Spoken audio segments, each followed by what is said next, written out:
I used shoes. I put the shoes on my hands and ran them along a table. We had the ruler doing like a diving board sound. Yeah. We had the bathtub mic'd up and we're sloshing water around in there. And there's a flushing toilet.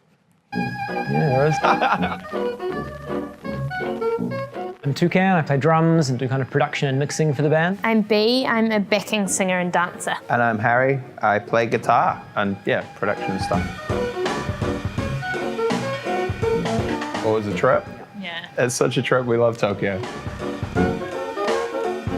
We started in Singapore, then we did Bangkok, Taipei, Sapporo, and then we did 2 Tokyo shows, Osaka, Fukuoka, Nagoya, and then Seoul. But it's been really interesting seeing how the different crowds react. The crowd in Singapore were singing all the like synth lines. So they were singing the lyrics, but they were also singing guitar parts and synth parts. That was amazing. We've never had that before. Mostly facilitated by the internet. So, like, for example, me and him met a long time ago, when we were just bored kids on music forums and coalesced around that, really, like, via the internet. A few years ago, a couple of us were playing in a different band and we came to Japan. Orono had discovered some of our music through YouTube recommendations. And she came down to the show. We met her there, headed off, and then she got consumed into the group that is Superorganism. I kind of think of the main influence of this record as being Magical Mystery Tour album by the Beatles. It's got some of the best songs on it, like Strawberry Fields, I'm the Walrus, but it's also really, really odd. They use a lot of strange sounds and stuff, but it's this kind of like pop world that's contained within this weird palette of strange sounds and strange vibes, I guess. Like, one of the things that I've noticed is that quite often people approach us in a way where they kind of talk about real music, whatever that is. And, this is a weird concept to me, because to me, it's like if a song grabs my attention and moves me and makes me want to listen to it more and more, then that is like the best thing that music can do for me. The whale, it's kind of like a superorganism in itself. It's, when the whale dies, it falls down and the other fish feed on it. And, there's like other fish that follow it around the whole time. So it's the connection between kind of nature, plus for us, it's the internet and nature and how it all works together. I think that the ocean lends itself really well to that, because that's something that just flows around the whole planet and we're all surrounded by it. We're really trying to create that feeling in people, whether it's our live show and all of the visuals that are involved in that. We want it to be this kind of overwhelming experience. And we tried to do that with the album, and I know that that's what Robert goes for with the videos as well. Actually, no, Orono paint. I think it's an etching of some sort, isn't it? But and then she also did that, Yeah, so that's based on a photo. So it was like a bit of a cold day outside, and it's right outside our back door. So just outside the kitchen, we kind of set up a camera, didn't we? And we all posed. We really worked hard for this pose, and then Orono took the photo and drew it, and then there it is. Yeah, she's done like all of our single and album art.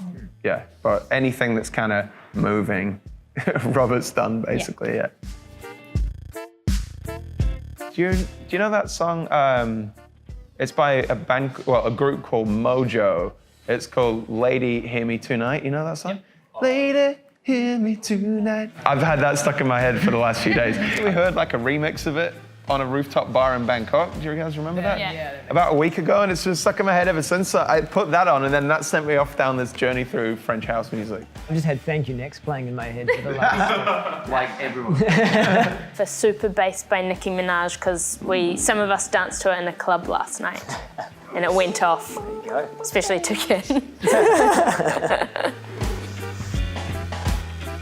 I think my favorite thing playing in Japan is that I like the way that shows are quite early, and we tend to go out after the show for a big meal and drinks together, and if we're playing with another band, then they'll usually come with us. I really like that. No other country does it like that. I like going to Tower Records, because it's got so many floors and it's really cool.